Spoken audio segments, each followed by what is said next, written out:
Hello student, तो शुरू करते हैं आज का क्लास। लाइट चैप्टर है, रिफ्लेक्शन ऑफ लाइट के कुछ और अलग से हम लोग पार्ट को देखेंगे, कुछ और आगे चीजों को समझेंगे। देखिए, रिफ्लेक्शन ऑफ लाइट चैप्टर में मटेरियल को, पदार्थ को हम लोग तीन कैटेगरी में बांटते हैं। ये तीन कैटेगरी कौन कौन से हैं? तो पहला होता है पारदर्शी। पारदर्शी को इंग्लिश में अगर कहना होगा तो हम कहेंगे ट्रांसपेरेंट। ट्रांसपेरेंट मटेरियल किसको कहा जाएगा? तो वे पदार्थ जिनसे होकर प्रकाश आसानी से पार हो जाता है, पारदर्शी कहलाता है। जैसे कांच, पानी, हवा आदि पारदर्शी पदार्थ है। मतलब कि ऐसे मटेरियल, ऐसे पदार्थ जिनसे प्रकाश आसानी से एक तरफ से दूसरी तरफ जा सकता है, या सिंपली भाषा में हम कहें कि जिसके एक तरफ से दूसरी तरफ देखा जा सकता है, वो सब के सब पारदर्शी पदार्थ कहलाते हैं।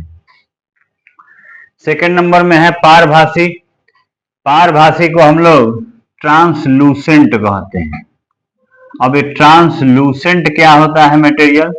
तो वे पदार्थ जो उन पर पड़ने वाले प्रकाश के एक छोटे से भाग को ही अपने में से होकर जाने देते हैं, पारभासी पदार्थ कहलाते हैं। जैसे घिसा हुआ कांच, तेल लगा कागज, बैलून का रबर, आंख की पलक, ट्रेसिंग पेपर इत्यादि।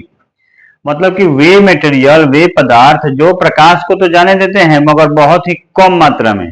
अगर हम इसको सामान्य भाषा में समझने का प्रयास करें तो जिससे प्रकाश जाए, जिससे दिखाई भी दे लेकिन धुंधला दिखाई दे, क्लियर नहीं दिखाई दे, तो उसको हम लोग पारभासी कहेंगे। और थर्ड नंबर में आ जाता है आपको अपारदर्शी। तो वे पदार्थ जो प्रकाश को अपने में से होकर जाने ही नहीं देते हैं, वे अपारदर्शी कहलाते हैं। इनको हम लोग इंग्लिश में ओपेक मटेरियल कहते हैं। ओपेक। जैसे ये आपका बोर्ड जो है, ये जो व्हाइट बोर्ड हम लोग को दिख रहा है, ये क्या है? ओपेक है। इसकी दूसरी तरफ क्या है, हम देख नहीं सकते हैं, क्योंकि ये प्रकाश को बिल्कुल ही जाने नहीं देता है। इसके बहुत से उदाहरण हो सकते हैं, जैसे लकड़ी, लोहा, पत्थर, पेंट इत्यादि। अब एक सबसे इंपॉर्टेंट जो टॉपिक है वह है प्रकाश का प्रवर्तन।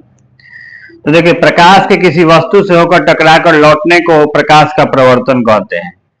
इसको हम लोग एक आसानी से समझ सकते हैं एक उदाहरण से। जैसे रात के समय में अगर आपके पास एक टॉर्च हो, उस टॉर्च को आप क्या कीजिए कि दर्पण पर, मिरर पर डालिए तिरछा। जब आप ऐसा करेंगे तो जिधर से हम लोग डालेंगे उस पर एक किरण डालेंगे, तो वो दर्पण पर पड़ने के बाद टकरा के दूसरी तरफ मुड़ जाएगा। जैसे इसको हम लोग यहां से समझेंगे। जैसे देखिए, मान लीजिए कि यह कोई सतह है, यानी या ये कोई दर्पण है। ऊपरी भाग को हम लोगों ने रंग दिया इसके, और यहां से एक रे इस पर डाले, एक किरण इस पर डाल दिए, तो इस सतह पर पड़ने के बाद वो किरण जो है फिर वापस आ जाती है। एक किरण यहां से डाला गया इस पर, और दूसरा किरण टकरा करके वापस हो गया। इसको बहुत ही आसान उदाहरण से हम लोग एक प्रैक्टिकल से समझ सकते हैं। क्या करेंगे, घर पर एक मिरर ले लेंगे रात के समय में, और टॉर्च से लाइट डालेंगे। ध्यान देंगे कि ऐसा लाइट जो क्या हो, तो एक जगह कन्वर्जिंग लाइट हो, जैसा कि मैंने कल पढ़ाया था आपको। तो जब उस तरह के लाइट को डालेंगे, पतला रे वाला कोई भी लाइट, तो इस पर पड़ने के बाद वो दूसरी तरफ मुड़ जाएगा। इस चीज को ही हम लोग प्रकाश का प्रवर्तन कहते हैं। और यहां से समझने के लिए एक अपने से 90 डिग्री का एंगल खींच लेते हैं। इसको हम लोग कहते हैं अभिलंब। देखिए, स्रोत से जो प्रकाश की किरण इस पर गई, इसको हम कहेंगे आपतित किरण। आपतित किरण इसको कहेंगे। और टकरा करके जो वापस आ गई, इसको कहेंगे परावर्तित किरण। परावर्तित किरण। और एक अपने से 90 डिग्री का एंगल का खींचे, जिसको अभिलंब कहा जाएगा। बिल्कुल 90 डिग्री कैसे? यह रियल में लाइन होता नहीं है, इमेजिनरी है। पढ़ने के लिए हम लोग इसको लाइन को खींचते हैं, तो इसको अभिलंब कहेंगे। अब आपतित किरण और इस अभिलंब के बीच का जो कोण होगा वह एंगल ऑफ इंसिडेंस कहते हैं और हिंदी में आपतन कोण कहा जाता है, इसको आई से डिनोट किया जाता है। और परावर्तित किरण और अभिलंब के बीच में जो कोण बनता है उसको एंगल ऑफ रिफ्लेक्शन कहा जाता है, यानी परावर्तन कोण कहा जाता है। तो इन सब चीजों की परिभाषा अब हम लोग इसके अगले स्टेप में तुरंत अभी देखेंगे। तो देखते हैं इसको एक एक करके। सबसे पहले आपतित किरण का परिभाषा क्या कहता है,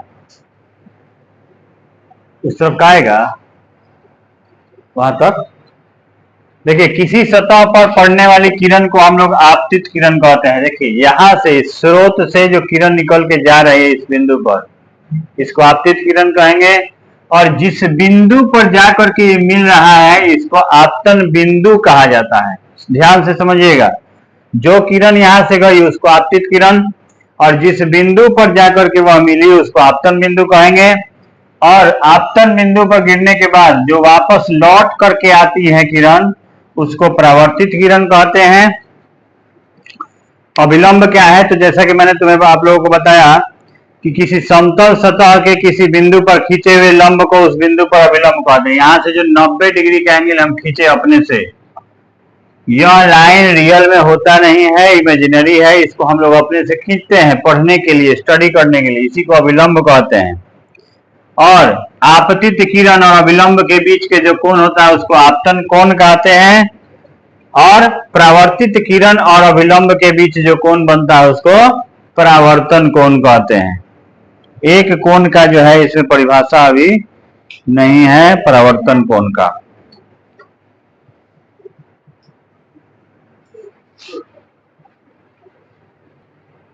तो देखिए, एक अंतिम परिभाषा रह गया था कि परावर्तित किरण आपतन बिंदु पर खींचेगा विलंब से जो कोण बनाती है उसे परावर्तन कोण कहते हैं।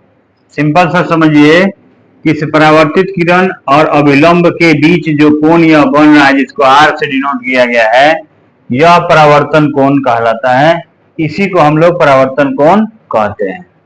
तो उम्मीद है कि आपको आज का क्लास बहुत अच्छा लगा होगा और इन सारी परिभाषाओं को आपने समझा होगा। इन परिभाषाओं के आधार पर हम दो नियम के बारे में पढ़ेंगे इसके नेक्स्ट वीडियो में। Okay, thanks for watching. अगर अभी तक आप लोगों ने चैनल को सब्सक्राइब नहीं किया है तो प्लीज सब्सक्राइब कीजिए ताकि मुझे मोटिवेशन मिलता रहे।